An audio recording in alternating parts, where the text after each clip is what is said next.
Todos estamos nerviosos, todos tenemos mucha tensión, todos tenemos mucho estrés y todo eso que conlleva, pues que al final de tu vida estás apretando tus dientes, rechinando tus dientes.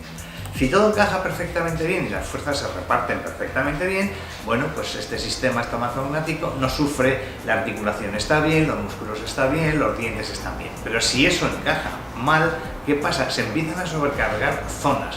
Se empiezan a sobrecargar las articulaciones porque no hay un buen equilibrio, se empiezan a sobrecargar los músculos porque siempre el paciente cuando cierra encuentra un punto que tropieza antes y le encanta rechinar, y entonces eso es a base de sobrecargar, de apretar esos dientes, empieza el paciente a tener dolores de cabeza, empieza a tener dolores de cuello.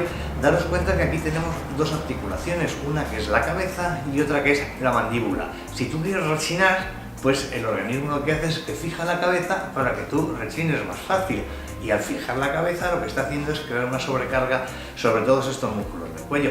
Es decir, todo el sistema superior, cabeza, cuello, espalda, está muy relacionada con el encaje de la oclusión. No solamente va a ser el problema a nivel de tus dientes, puedes tener un problema a nivel de todo el tercio superior. Las bocas no se preparan para que funcionen bien solamente, se preparan fundamentalmente para que funcionen en aquellos casos que nosotros llamamos parafunciones, es decir, cuando el paciente aprieta, rechina, ahí es donde tenemos que demostrar que esa boca está bien preparada. Porque si el hecho de que el paciente apriete y rechine se va a cargar sus dientes, pues no conseguimos nada. Tenemos que preparar esas bocas y ese encaje de dientes para que cuando ese paciente apriete o rechine, la boca esté lo suficientemente bien preparada, bien equilibrada, para conseguir que no se produzca ningún tipo de patología. Las recomendaciones fundamentales es tener una boca bien equilibrada, es decir, que encaje bien en la boca, que no sobrecargue ninguna de las zonas.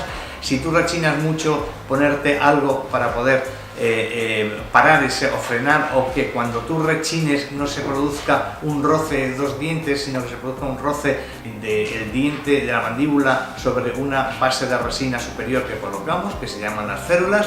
Eso es lo que más te puede ayudar para que por las noches no desgastes tus dientes cuando estés rechinando.